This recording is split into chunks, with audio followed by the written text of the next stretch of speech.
وبركاته.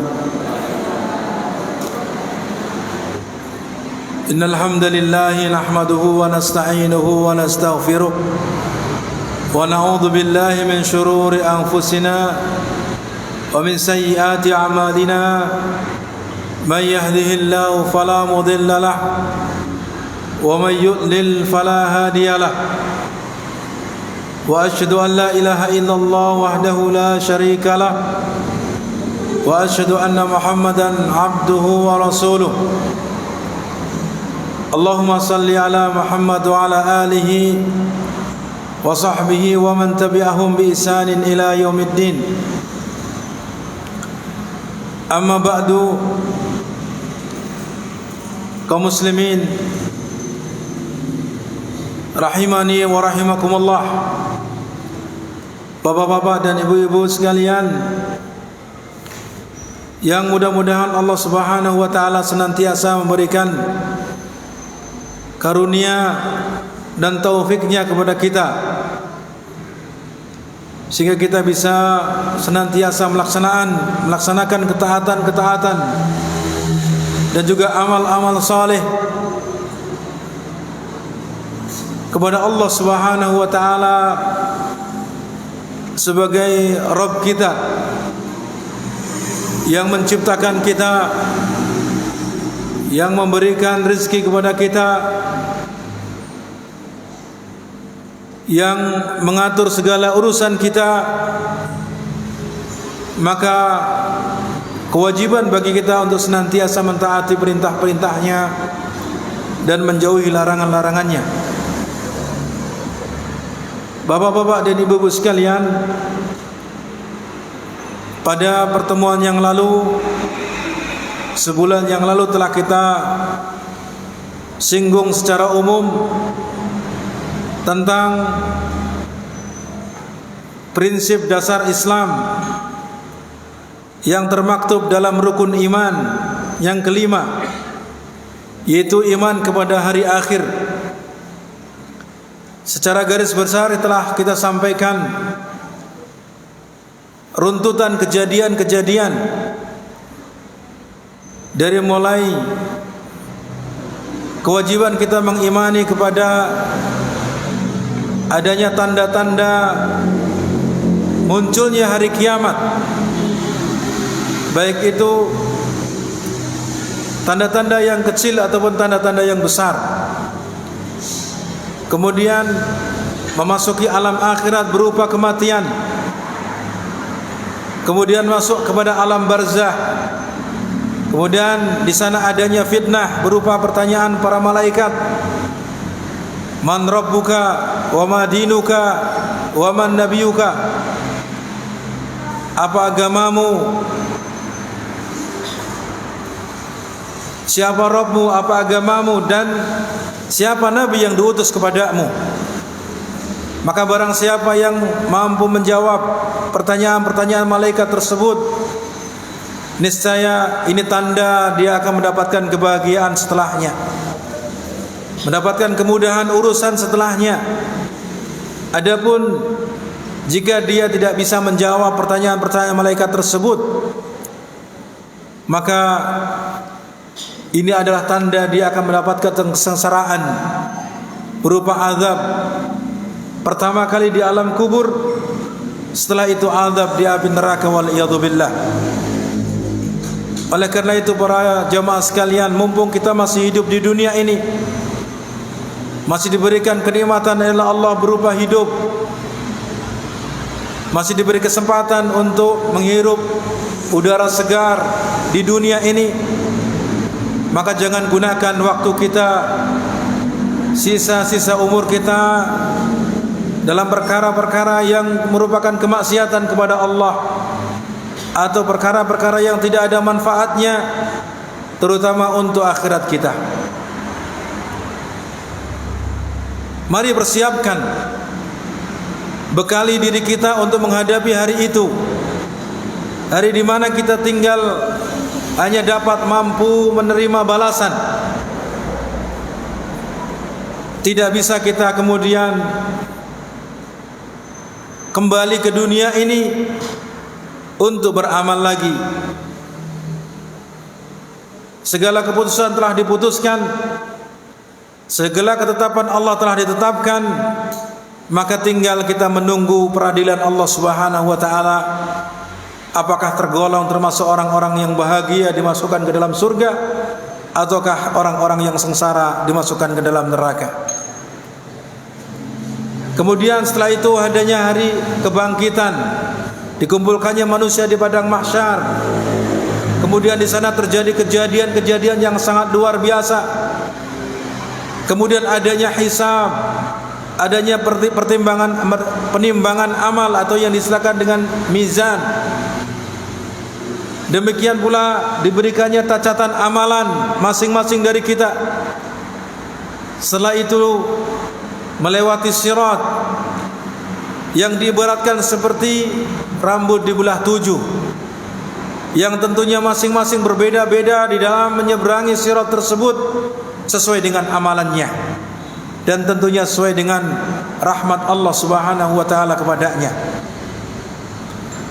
Kemudian bagi mereka-mereka yang tidak mampu menyeberangi, maka berarti dia masuk ke dalam neraka, waliyadzubillah. Dan bagi mereka diberikan rahmat Allah Subhanahu wa taala, akan dimasukkan ke dalam surga dan berhasil menyeberangi sirat tersebut. Dan seterusnya hingga adanya keyakinan di sana ada surga, ada neraka. Yang barangkali kita mengimani, barangkali kita semua yakin akan adanya surga, akan adanya neraka, adanya kebahagiaan, adanya kesengsaraan diazab di neraka.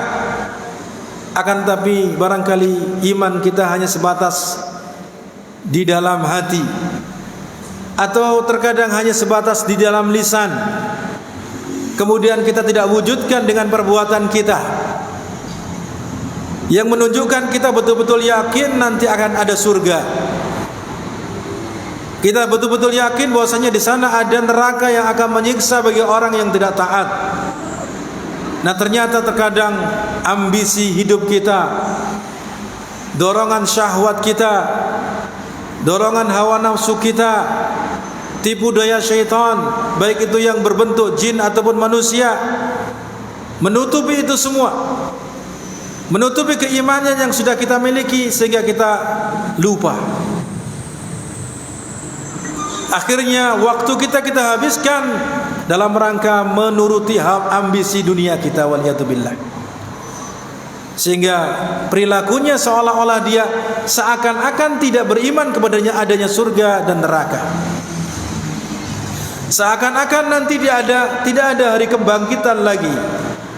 Seakan-akan nanti tidak ada yaumul hisab, bahwasanya amal kita nanti akan dihitung antara kebaikan-kebaikannya ataupun keburukan-keburukannya. Baiklah, kita akan lanjutkan kaitannya dengan iman kepada hari akhir. Para ulama menyebutkan di sana ada konsekuensi yang harus kita yakini ketika kita mengaku beriman kepada hari akhir. Di sini ada secara umum perkara-perkara penting yang sangat mendasar, yang ini banyak diingkari oleh kaum manusia secara umum atau bahkan mereka yang mengaku sebagai seorang muslim. Di antaranya adalah yang merupakan konsekuensi setelah kita mengimani adanya hari akhir adalah bahwa kita mengimani adanya hari kebangkitan, adanya dibangkitkannya manusia dari kuburnya. Walaupun dulu ketika dia meninggal dunia dalam keadaan di kuburan seperti layaknya kuburan pada umumnya, atau barangkali dia meninggal dunia dalam keadaan hancur, barangkali karena dimakan ikan di lautan, atau barangkali dia meninggal dunia dengan cara jatuh dari pesawat sehingga tidak terlihat mana tulangnya, mana dan seterusnya. Atau barangkali dia meninggal dunia dalam keadaan terbakar sehingga hangus, tinggal debu saja berbentuk abu. Maka itu semua bagi Allah Subhanahu wa taala sangat mudah untuk membangkitkan kembali. untuk menghidupkan kembali, yang ternyata sebagian orang, sebagian manusia, mereka tidak percaya kepada hal tersebut, tidak percaya, atau bahkan sebagian yang mereka mengaku secara zahir muslim itu juga tidak percaya. Dianggapnya nanti itu hanya sebatas dongeng, cerita saja, tidak ada wujudnya. Maka ini adalah merupakan penyimpangan dalam masalah akidah, yang ketika seseorang tidak mengimani adanya hari kebangkitan, yang ini adalah merupakan bagian dari kita beriman kepada yaumul akhir, berarti dia telah kufur terhadap ketentuan yang harus kita imani, yang mana kita telah sebutkan di awal bahwasanya barang siapa yang tidak mengimani salah satu rukun iman, berarti sama halnya dia tidak mengimani secara keseluruhan. Baik, di sana ada banyak dalil yang mana ketika manusia dibangkitkan, yang terjadi ketika malaikat diperintahkan untuk meniupkan sangkakala yang kedua. Adapun sangkakala ini terjadi dua kali. Yang pertama adalah ditiup, diperintahkan oleh Allah Subhanahu wa taala kepada malaikat untuk meniup sangkakala, atau yang dalam bahasa disebut as-sur. Yang mana apa? Yang mana bahwasanya malaikat sekarang ini yang ditugaskan oleh Allah untuk meniup sangkakala itu sudah siap. Sudah siap, dan dalam keadaan siap, khawatir kalau Allah Subhanahu wa taala memerintahkan sedang dalam keadaan lengah. Oleh karena itu dikabarkan bahwasanya di dalam hadis yang sahih bahwasanya apa? Malaikat itu dalam keadaan siap meniup trompet tersebut. Yaitu yang pertama dalam rangka supaya seluruh yang adanya, yang makhluk, namanya makhluk, meninggal dunia semua. Yang namanya mereka-mereka yang bernyawa akan mati semuanya, kecuali yang dikecualikan oleh Allah Subhanahu wa taala. Kemudian nanti akan dibangkitkan kembali dengan ditiupnya trompet yang kedua. Setelah Allah Subhanahu wa taala bangkitkan malaikat yang ditugaskan untuk meniup sangkakala tersebut, kemudian pertama kali diperintahkan adalah untuk meniup trompet tersebut, di mana manusia dibangkitkan dalam keadaan ketakutan, dalam keadaan hufatan, uratan, gurlan, dalam keadaan dia tidak beralas kaki, dalam keadaan dia tidak disunat, sepertilah ketika dia baru lahir, dalam keadaan dia tidak berpakaian, ya, seperti keadaannya dia baru lahir. Akan tapi tentunya umurnya bukan bayi. Mereka semua dalam keadaan dibangkitan sama, ya, semuanya umurnya sama. Kemudian apa? Disebutkan di dalam firman Allah Subhanahu wa taala, kama bada'na awwala khalqin nu'idu wa'dan alaina inna kunna fa'ilin. Sebagaimana dahulu kami memulai awal penciptaan, demikian itulah kami mengembalikannya.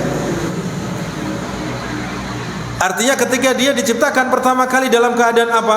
Dalam keadaan tidak membawa sendal. Ada yang lahir dalam keadaan bersendal?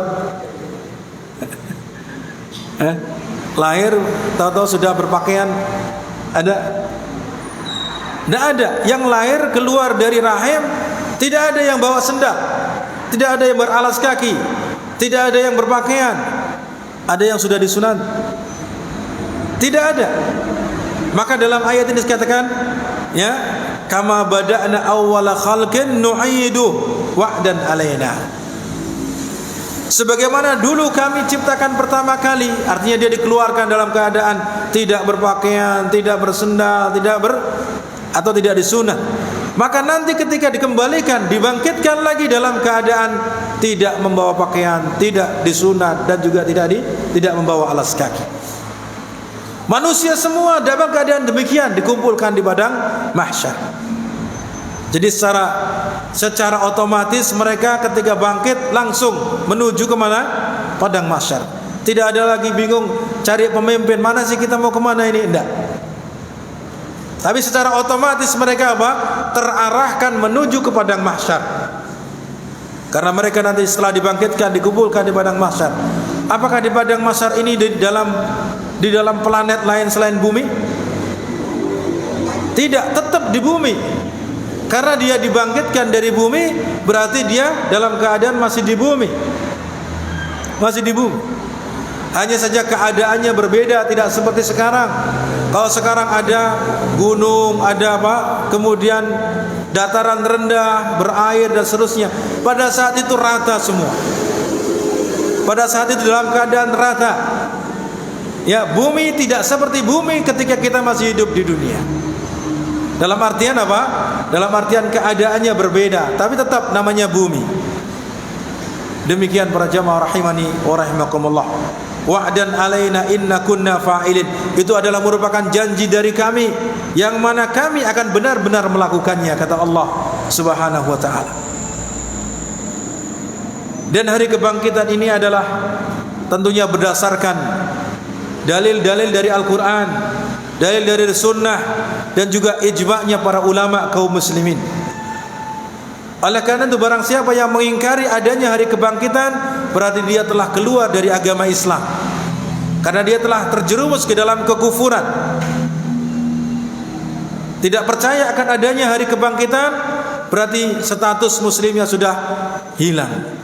Kecuali barangkali dia tidak tahu, belum tahu ilmunya, atau barangkali dia adanya penafsiran atau takwil dari ayat-ayat yang sebenarnya dia hanya ngarang sendiri. Maka kemudian ketika berkasih tahu, didatangkan kepadanya hujah, lalu dia kembali, alhamdulillah.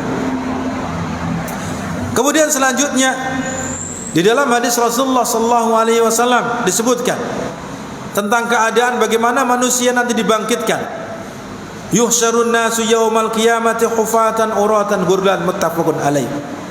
Bahwasanya manusia nanti akan dikumpulkan pada hari kiamat, maksudnya setelah dibangkitkan dari kubur, mereka dikumpulkan di padang mahsyar, yang mana para ulama menjelaskan padang mahsyar ini letaknya di Syam.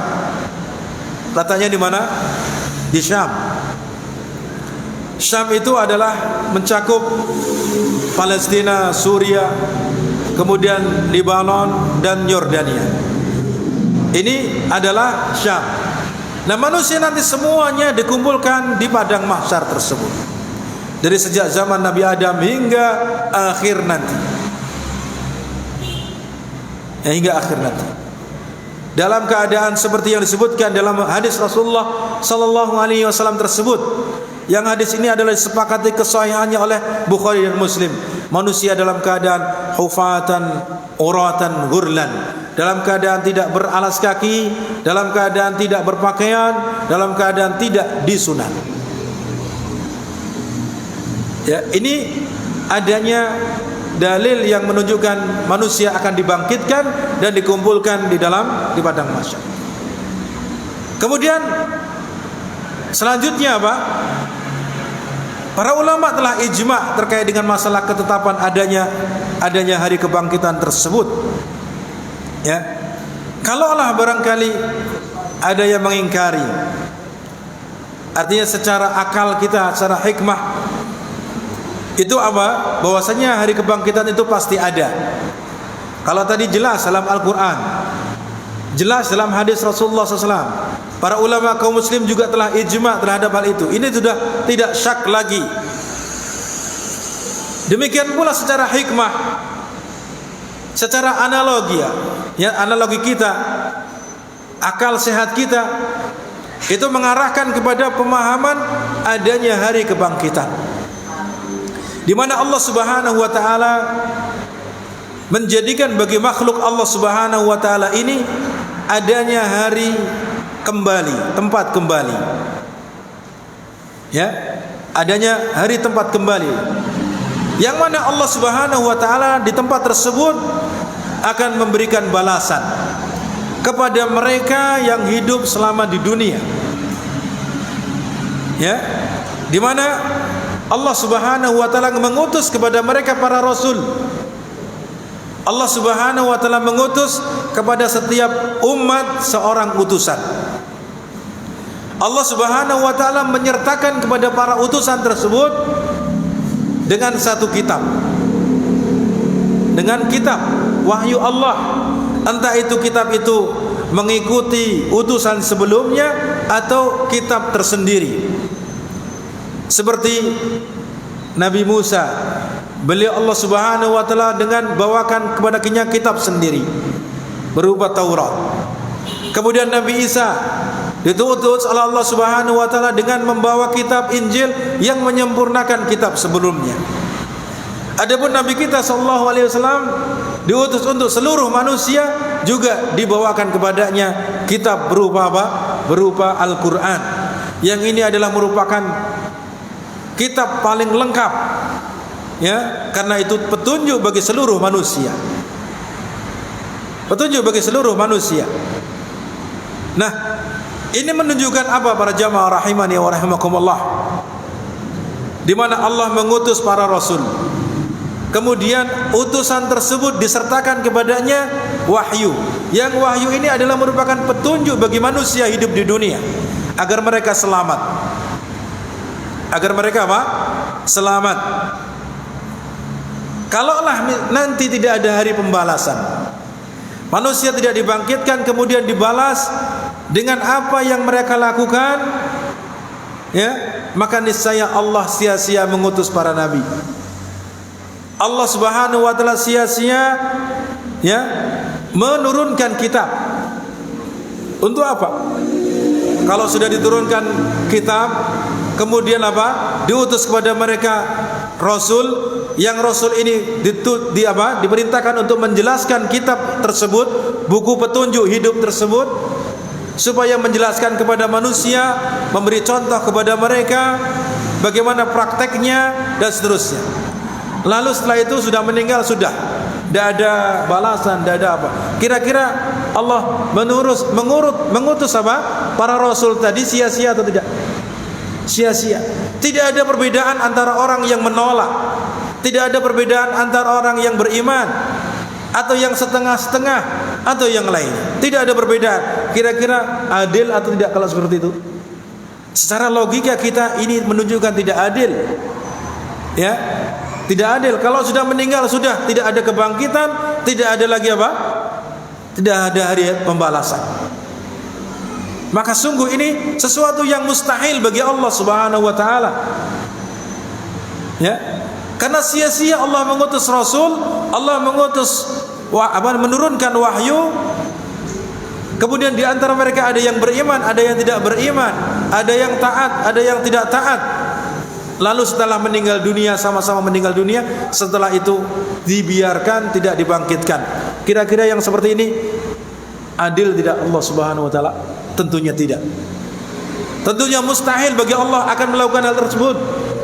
Dan bisa dipastikan berdasarkan dalil-dalil yang ada, nanti manusia akan dibangkitkan menerima balasan bagi mereka yang ketika di dunia taat kepada utusan tersebut, yang ketika di dunia mereka iman, akan diberikan balasan kebaikan. Dan bagi mereka yang tidak taat, tidak mau iman kepada utusan Allah tersebut, otomatis mereka juga akan diberikan balasan keburukan. Sebagaimana apa? Sebagaimana perlakuan mereka ketika di dunia. Demikian para jamaah. Jadi ini semua adalah apa? Dalil-dalil yang menunjukkan bahwasanya kita wajib beriman akan adanya hari kebangkitan. Kemudian yang selanjutnya adanya apa? Adanya hari pembalasan, ya, hari perhitungan amal. Adanya apa? Kita beriman, konsekuensi beriman kepada Allah, kepada hari akhir adalah yang pertama tadi kita wajib mengimani adanya hari kebangkitan, yang kedua mengimani akan adanya hari perhitungan amal atau yang disebut yaumul hisab dan juga yaumul jaza. Hari perhitungan amal dan juga hari pembalasan. Hari diberikannya balasan. Jika amalannya di dunia baik, maka balasannya baik. Jika amalan di dunia buruk, maka balasannya juga buruk. Ya. Kemudian ini juga berdasarkan Al-Quran, berdasarkan hadis-hadis Nabi, dan juga ijma'nya kaum muslimin, para ulama'nya kaum muslimin. Ya. Ketika kita ditanya, apa sih dalilnya adanya hari perhitungan amal, adanya hari pembalasan, nanti amal manusia dibalas sesuai dengan perbuatannya ketika di dunia, maka kita katakan dalilnya ada dari Al-Quran, dari hadis, dan juga ijma'nya para ulama. Para ulama telah ijma' terhadap hal tersebut. Karena sumber pendalilan dalam Islam, sumber hukum dalam Islam itu ada 4. Ini yang disepakati para ulama. Pertama apa? Al-Quran, kemudian sunnah atau hadis, kemudian yang ketiga ijma'nya para ulama, kemudian yang ketiga apa? Qiyas yang sahih, qiyas yang benar. Ya, tentunya qiyas yang benar yang memenuhi syarat-syaratnya. Yang memenuhi syarat-syaratnya, bukan asal qiyas saja, bukan, tapi qiyas yang benar, qiyas yang sahih. Di antaranya dalil yang menunjukkan hal tersebut, Allah Subhanahu wa taala berfirman, barangkali ini yang sering kita baca atau sering kita dengar imam-imam membaca, khususnya di hari Jumat. Ya, inna ilaina iyabahum, thumma inna alaina hisabahum. Inna ilaina iyabahum, sesungguhnya kepada kamilah tempat kembali mereka. Ya, artinya ini menunjukkan manusia yang Allah Subhanahu wa taala berikan kepada mereka kewajiban, dan juga makhluk berupa jin nanti akan dikembalikan kepada Allah Subhanahu wa taala. Tsumma inna alaina hisabahum, sesungguhnya kemudian apa? Ya, kami akan menghitung amal mereka, kami akan menghisap mereka. Demikian. Ini salah satu dalil. Kemudian disebutkan pula dalam ayat yang lain, Allah Subhanahu wa taala berfirman, man jaa bil hasanati falahu asyru amsalha wa man jaa bis sayyiati fala yujza illa mislaha wa hum la yudlamun. Ya, barang siapa yang mereka di dunia melakukan satu kebaikan saja, memberikan teh, satu kebaikan, ya, ini satu kebaikan. Contoh, misalkan membersihkan masjid, satu kebaikan. Menyingkirkan duri di jalanan, itu juga satu kebaikan. Senyum, satu kebaikan. Dan banyak lagi amalan-amalan kebaikan. Satu amalan kebaikan saja disebutkan oleh Allah Subhanahu wa taala, falahu asyru amsalha. Maka baginya mendapatkan minimal apa? 10 kebaikan. Berarti dia akan mendapatkan 10 kebaikan. Bahkan disebutkan di dalam hadis yang sahih, kebaikan itu akan dibalas minimal 10 kebaikan sampai 700 kali lipat, sampai berlipat-lipat. Adapun balasan yang tidak dihitung, kalau bahasa kita unlimited. Unlimited, kayak antum punya kuota unlimited gitu ya. Balasan Allah yang unlimited itu apa? Bagi orang-orang yang berpuasa, balasan yang tanpa batas. Ya, tidak apa? Hitungan 10 kali lipat, 700 kali lipat, tidak. Tapi tanpa batas, Allah yang berikan langsung. Tidak ada hitungan tertentu. Dan itulah keutamaan puasa, dan mudah-mudahan kita dipertemukan oleh Allah Subhanahu wa taala dengan bulan Ramadan yang akan datang ini, sehingga kita bisa melaksanakan puasa Ramadan yang akan datang. Karena kebaikannya sangat luar biasa. Nah, adapun kebaikan secara umum yang lain, ya, satu kebaikan maka minimal dibalas dengan 10 kebaikan. Akan tapi kalau kejahatan, keburukan bagaimana? Ya, wa man jaa bis sayyiati fala yujza illa mislaha. Ini kemurahan Allah Subhanahu wa taala, keadilan Allah Subhanahu wa taala, di mana Allah Subhanahu wa taala menyebutkan barang siapa yang datang kepada Allah dalam keadaan dia belum bertaubat, membawa satu keburukan, satu perbuatan jahat yang pernah dia lakukan, entah itu bentuknya kecil atau besar, maka fala yujza, tidaklah dia dibalas kecuali semisalnya, hanya satu saja. Ini subhanallah ya, Allah Maha Adil. Allah Maha memberikan kemurahan kepada kita. Orang yang berbuat jahat, orang yang berbuat buruk, satu keburukan hanya satu balasannya, balasan buruknya. Kalau orang yang melakukan kebaikan 10 minimal itu 10, bisa lebih dari itu. Bisa berapa? 700 kali lipat atau bahkan berlipat-lipat. Kalau puasa tadi tanpa batas, ya, tanpa batas. Subhanallah, ya, ini kemurahan Allah. Akan tapi ternyata manusia sangat sedikit di antara mereka yang mau melirik amal saleh, kecuali kalau ingat saja, atau kecuali kalau dia sedang dalam keadaan sempit, ya, miskin, ya, dalam keadaan sakit, terkena corona, baru dia, masya Allah, begitu. Mudah-mudahan Allah menjaga kita dari segala wabah, penyakit dan seterusnya, ya. Baru kemudian ingat Allah Subhanahu wa taala, alhamdulillah masih ingat. Ya, alhamdulillah masih ingat. Ada di antara mereka yang diberikan musibah Allah berupa sakit, diberikan musibah oleh Allah berupa bencana dan seterusnya, bukan ingat kepada Allah, tapi ingat kepada sesembahan selain Allah. Ya, datangnya ke dukun, datangnya ke mana? Paranormal, ya, atau datangnya ke kuburan, minta ke kuburan, bukan minta kepada Allah, tapi minta ke kuburan. Yang seperti ini, ya, ini sudah jelas-jelas jauh. Kenapa? Dia di waktu sempit saja bukannya mengikhlaskan ibadah kepada Allah, tapi justru semakin berat perbuatan syiriknya, perbuatan maksiatnya. Orang dulu masih lumayan, orang-orang musyrik dulu masih lumayan. Kenapa? Walaupun sama-sama, ya, mereka kufurnya tetap kufur, tidak kemudian beriman. Ketika dalam keadaan sempit, antum tahu kalau dalam keadaan naik kapal dulu tidak seaman sekarang. Kapal zaman dulu kan paling berapa kan ukurannya, ya kan? Bahannya tidak seperti sekarang, besi yang kokoh dan seterusnya. Itu saja sekarang ini masih bisa apa? Tenggelam. Lebih-lebih dulu terkena ombak, terkena angin, sudah bisa jadi apa? Langsung tenggelam.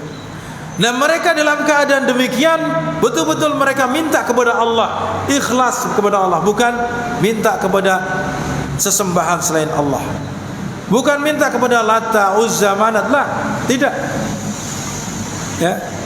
Tapi mereka minta kepada Allah Subhanahu wa taala, ikhlas mengharapkan pertolongan Allah, karena mereka tahu yang menjalankan ombak ini siapa? Allah Subhanahu wa taala. Oleh karena itu mereka dalam keadaan sempit tersebut mengikhlaskan ibadah kepada Allah Subhanahu wa taala. Nah, disebutkan dalam ayat ketika mereka sampai di daratan selamat, mereka kembali melakukan kesyirikan. Kembali mereka menyembah selain Allah Subhanahu wa taala. Ya. Kalau sekarang tidak. Sekarang adanya musibah, adanya bala yang dia dapatkan justru semakin jauh dari Allah Subhanahu wa taala, dengan semakin parah melakukan kesyirikan, bukan semakin dekat kepada Allah Subhanahu wa taala. Kemudian selanjutnya para jamaah rahimani wa rahimakumullah, ya, dikatakan dalam ayat tadi wahum la yudlamun, bahwasanya mereka tidaklah pernah akan dizalimi. Berarti ketika Allah memberikan balasan berupa kebaikan yang dilipat gandakan minimal 10 kali, kemudian yang membawa keburukan Allah balas semisalnya, maka ini adalah bukan kezaliman dari Allah. Allah tidak akan mendolimi mereka, karena Allah mengharamkan perbuatan dolim terhadap dirinya sendiri. Dalam hadits qudsi disebutkan, inni haramtu dzulma ala nafsi. Ya, dalam hadis disebutkan begitu. Sesungguhnya aku mengharamkan perbuatan dolim terhadap diriku sendiri. Artinya Allah mengharamkan dirinya berbuat dolim. Oleh karena itu Allah tidak pernah akan mendolimi hambanya. Yang membawa kebaikan diberikan balasan kebaikan, yang membawa keburukan juga diberikan balasan keburukan. Demikian. Kemudian disebutkan di dalam ayat yang lain di mana Allah Subhanahu wa taala menyebutkan tentang adanya mizan, adanya penimbangan amal. Allah Subhanahu wa taala berfirman, "Wa nadha'ul mawazinal qista liyaumil qiyamah, fala tudlamu nafsun syai'a, wa in kana misqala habbatin min khardalin ataina biha, wa kafa bina hasibin." Dan kami letakkan timbangan-timbangan. Dan timbangan itu sebagaimana penjelasan para ulama, lahu kafatan, memiliki dua sisi. Ya, memiliki dua sisi. Yang mana apa? Sisi ketika apa? Kebaikannya lebih banyak, maka dia akan lebih berat. Kalau keburukannya yang lebih banyak, maka akan lebih berat. Begitu.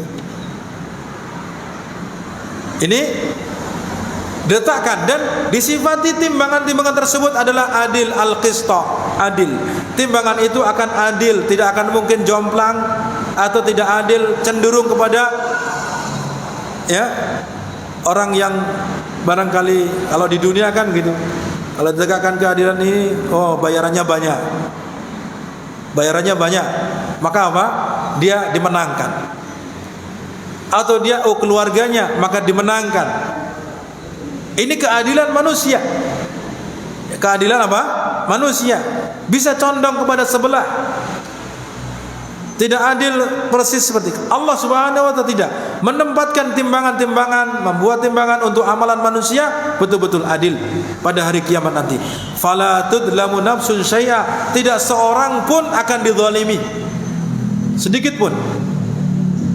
Wa in kana misqala habbatin min khardalin ataina biha, walaupun seberat apa?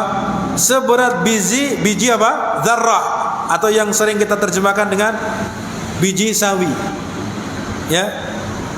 Ada yang mengatakan min khardal, ini apa? Pokoknya sesuatu yang paling kecil. Sesuatu yang paling kecil. Biji khardal. Ya. Ataina biha, maka akan kami datangkan balasannya. Akan kami datangkan balasannya. Ya, wa kafa bina hasibin. Dan cukuplah bagi kami sebagai yang akan menghisap amalan. Nah, ini dalam ayat ini ada dua hal. Pertama, amalan manusia akan ditimbang dan akan dihitung, akan dihisap. Akan dihisap. Kemudian para ulama terkait dengan masalah timbangan amal, apa saja yang akan ditimbang? Maka para ulama menyebutkan amalan itu sendiri akan ditimbang. Amalannya ditimbang. Kemudian selanjutnya ya fisik orang tersebut, fisiknya juga ditimbang. Sebagaimana hal itu disebutkan dalam hadis ketika sahabat-sahabat tertawa melihat kaki Ibnu Mas'ud radhiyallahu anhu. Kaki Ibnu Mas'ud kecil, tapi beliau adalah seorang ulama di kalangan para sahabat. Banyak sekali hadis-hadis yang diriwayatkan darinya. Banyak sekali apa? Hadis-hadis yang diriwayatkan darinya. Sehingga apa? Ketika tersingkap betisnya, kakinya siapa? Ibnu Mas'ud, para sahabat tertawa. Kemudian Rasulullah melihat kepada mereka, apa yang membuat kalian tertawa? Ya. Kemudian mereka menjawab, karena melihat kakinya, kecilnya kakinya Ibnu Mas'ud. Apa kata Rasulullah SAW? Ya. Kemudian memuji Ibnu Mas'ud, memuji kualitas kaki tersebut. Di mana Rasulullah mengatakan bahwasanya kaki kecilnya Ibnu Mas'ud itu adalah timbangannya apa? Sangat berat di sisi Allah Subhanahu wa taala. Nah, para ulama menyimpulkan dari hadis itu bahwasanya fisik manusia juga akan ditimbang. Tentunya apa? Bukan dari sisi berat ini 100 kilo. Ini kalau betul kita sekarang apa? Penggemukan. Enggak, bukan itu. Tapi maksudnya apa? Fisik yang digunakan dalam rangka apa? Ketaatan kepada Allah Subhanahu wa taala. Maka semakin fisik kita gunakan Untuk taat kepada Allah Subhanahu wa ta'ala, kaki kita langkahkan untuk tempat ibadah, ke masjid, majelis ilmu, ke tempat-tempat yang di situ ada ketaatan kepada Allah Subhanahu wa ta'ala, dan menjauhkan diri dari tempat-tempat yang maksiat, maka ini akan timbangannya berat di sisi Allah Subhanahu wa ta'ala. Timbangannya berat di sisi Allah Subhanahu wa ta'ala, sebagaimana yang terjadi pada Ibnu Mas'ud radhiyallahu anhu. Demikian pula bitaqah la ilaha illallah. Ya, ketika seseorang di dalam dirinya ada keyakinan yang kuat, meninggal dunia dalam keadaan di akhir kalimatnya la ilaha illallah, dia juga membawa dalam keadaan meninggal dunia dalam keadaan bertauhid, maka niscaya bitaqah yang disebutkan dalam hadis itu kartu tauhid. Kartu la ilaha illallah bukan berarti kartu seperti kartu apa? Ya, kartu yang kita miliki di dunia, bukan. Artinya ini kiasan, menunjukkan bahwasanya nanti la ilaha illallah yang kita miliki, yang kita yakini, itu akan ditimbang di sisi Allah Subhanahu wa ta'ala. Disebutkan dalam hadis tersebut, seseorang yang amalan buruknya banyak, kesalahan-kesalahannya banyak, akan tapi dia masih meyakini betul-betul dia tidak pernah berbuat syirik, betul-betul dia meyakini la ilaha illallah, meninggal dunia dalam keadaan tauhid, kemudian bitaqah la ilaha illallah kemudian ditimbang di sebelahnya, maka kemudian akan menjadi berat timbangan la ilaha illallah tersebut. Demikian.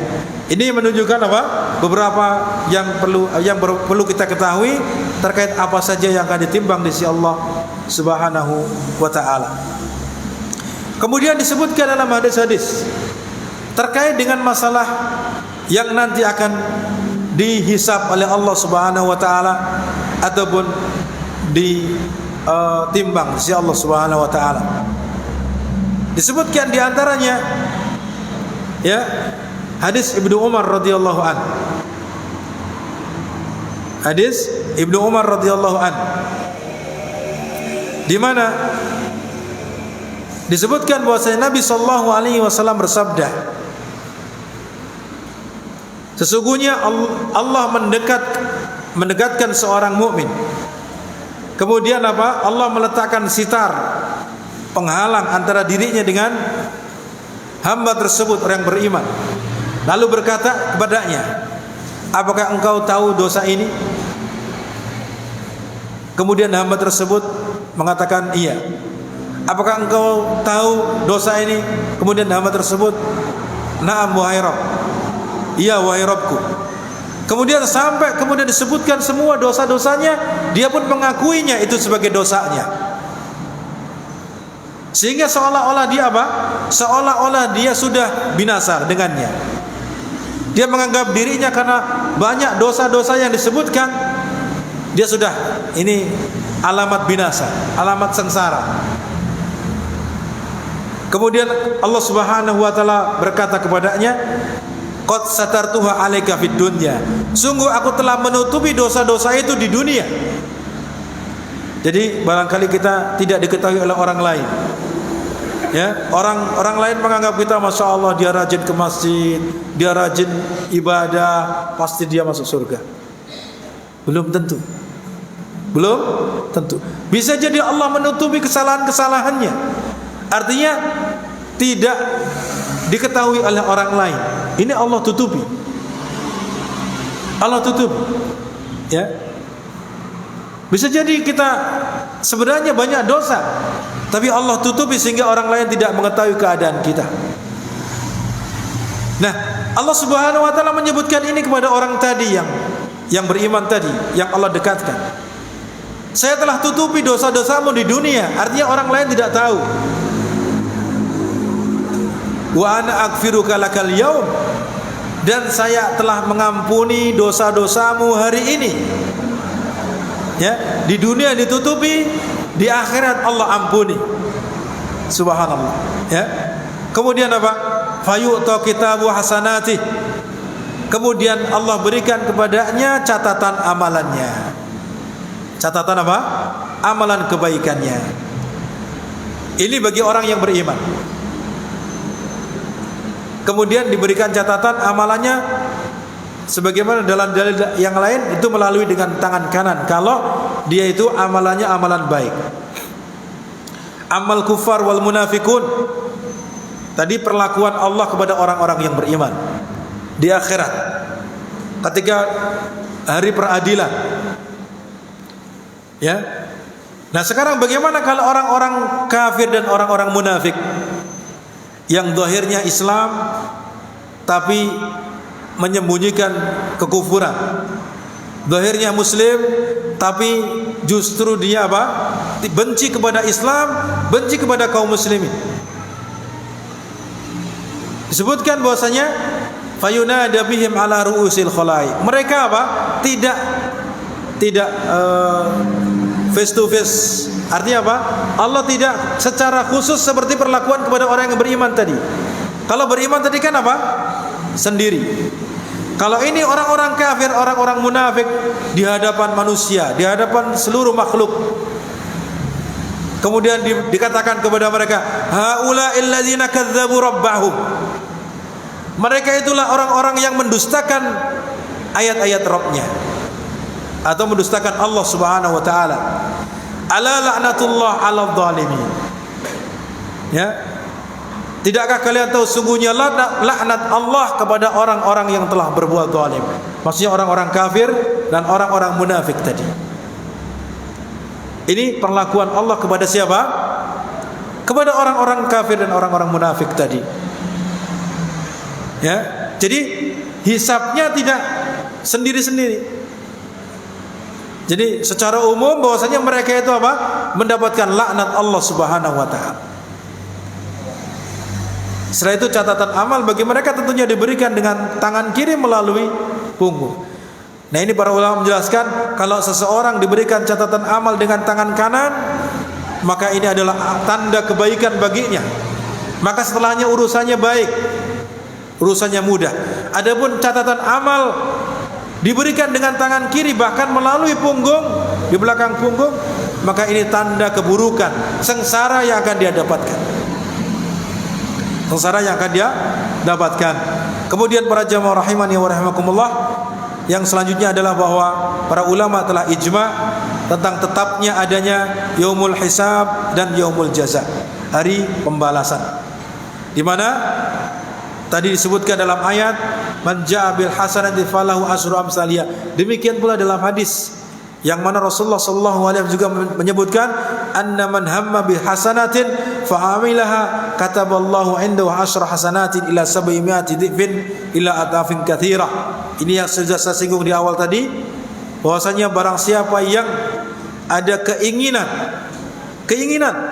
melakukan suatu kebaikan, lalu dia melakukan kebaikan tersebut, maka Allah catat baginya ya 10 kebaikan sampai 700 kebaikan, bahkan berlipat-lipat. Ya, ini kalau melakukannya. Kemudian wa anna man hamma bi sayyi'atin fa amilaha katabahallahu sayyi'ah wahidah. Barang siapa yang berkeinginan melakukan keburukan, kesalahan, lalu dia melakukannya, maka baginya satu keburukan. Artinya balasannya hanya satu keburukan saja. Para ulama kemudian menjelaskan tentang hadis ini dan juga hadis-hadis yang lain, dikorelasikan tentang orang yang berniat berbuat baik. Pertama, orang yang berniat berbuat baik, dia melakukannya, maka dia akan mendapatkan 10 kebaikan atau dilipat gandakan 700 kali lipat atau yang berlipat-lipat. Kedua, orang yang berniat melakukan kebaikan, tapi dia kemudian tidak melakukannya. Tidak melakukannya gara-gara apa? Gara-gara barangkali dia tidak mampu melakukannya. Ya, tidak mampu melakukannya karena barangkali lemah fisiknya atau sakit. Padahal dia sudah niat ibadah umrah, niat ibadah haji. Ya, tapi dia ternyata tidak mampu. Kenapa? Barangkali terhalangi, tidak bisa berangkat adanya wabah ini, atau tidak bisa berangkat karena sakit barangkali, atau kendala-kendala yang lain. Maka niatnya yang sudah dia lakukan Walaupun dia tidak melaksanakan ibadah umrah, walaupun dia tidak melaksanakan ibadah haji, maka dia tercatat seperti orang yang melakukannya. Ya, pahalanya tercatat seperti orang yang melakukannya. Ketika dia apa? Ketika dia ya tidak mampu melakukannya karena ada udzur, ada halangan. Ini pentingnya niat. Pentingnya menghadirkan niat untuk melakukan amal baikan. Walaupun setelah itu dia tidak mampu melakukannya gara-gara ada udzur yang menghalangi, maka dia tetap tercatat seperti orang yang melakukannya. Demikian.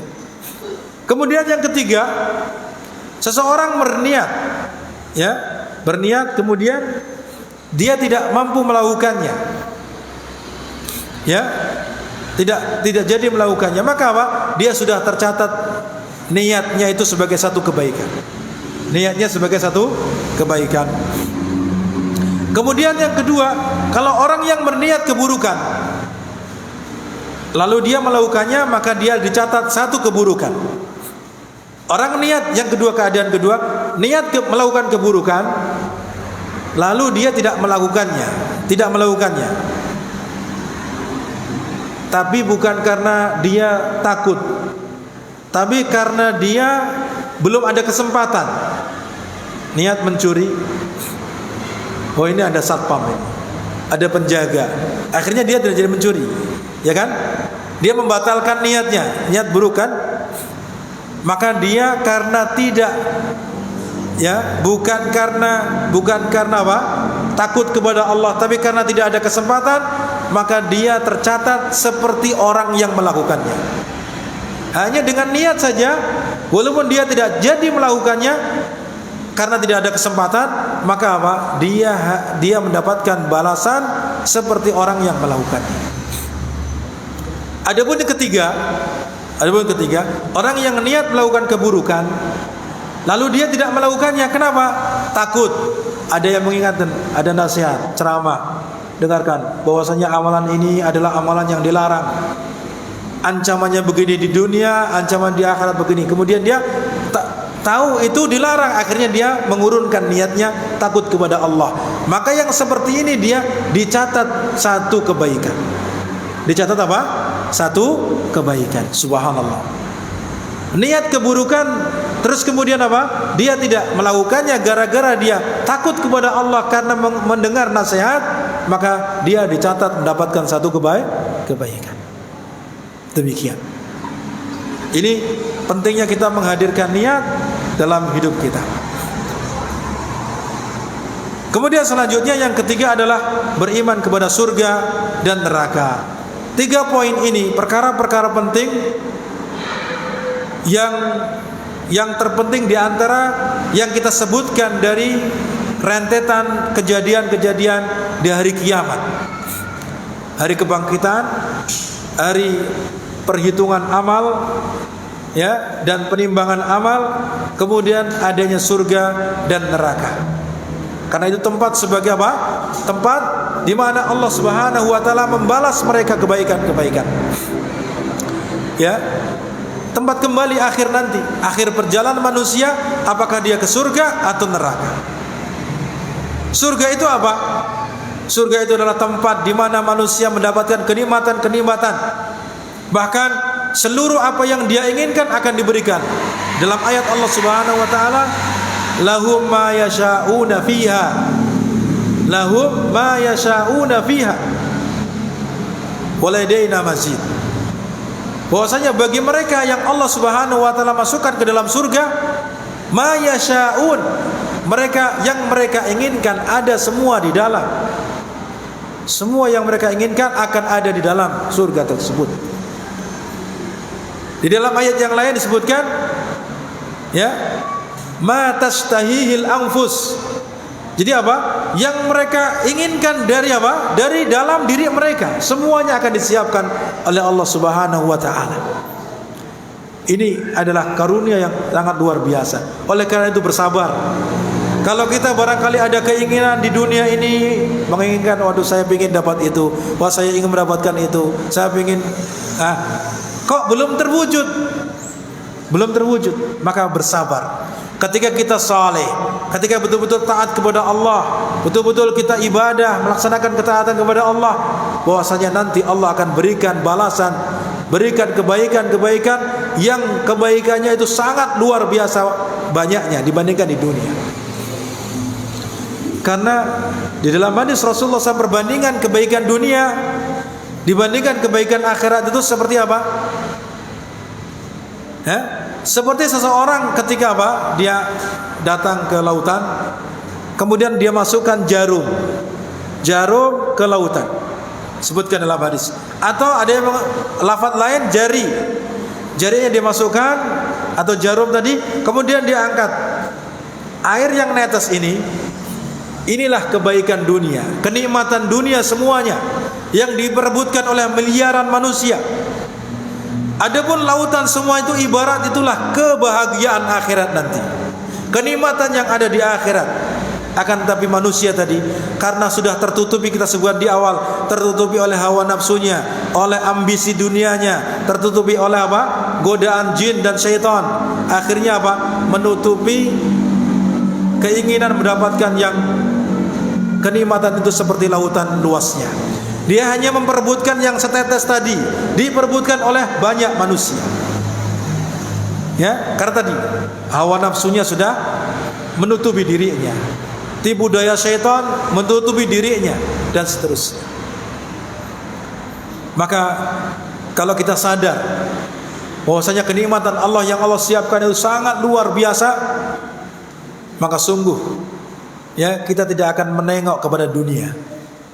Kita tidak akan menengok kepada dunia, menjadikan dunia itu hanya sebagai sarana saja, sarana untuk mendapatkan yang banyak, begitu. Oleh karena itu, jangan jual agama kita dengan kebahagiaan dunia yang hanya sedikit. Ya, jangan kemudian kita ganti yang banyak dengan kebahagiaan yang sedikit di dunia ini. Demikian.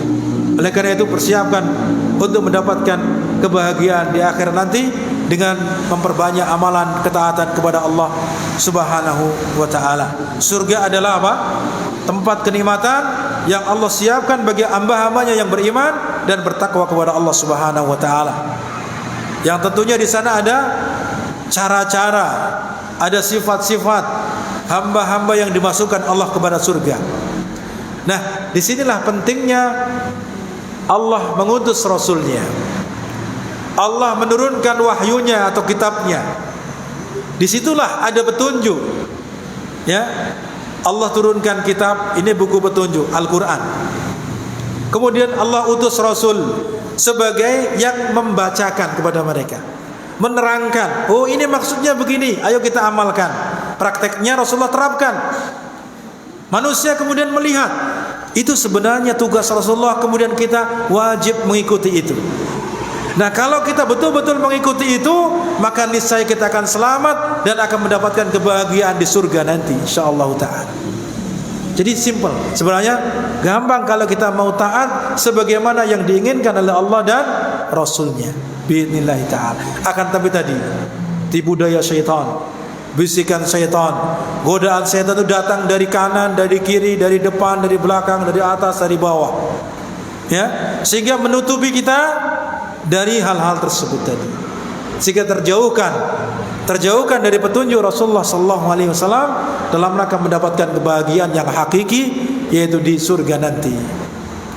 Demikian barangkali yang bisa kita sampaikan. Kita lanjutkan yang akan datang kaitannya dengan poin terakhir, iman kepada surga dan neraka, yang tentunya butuh penjelasan banyak, dan juga buah atau dampak baik setelah kita mengimani iman kepada yaumil akhir tadi. Demikian, sallallahu ala nabiyina Muhammad wa ala alihi washabihi ajma'in, wa akhiru da'wana alhamdulillahi rabbil alamin. Assalamualaikum warahmatullahi wabarakatuh.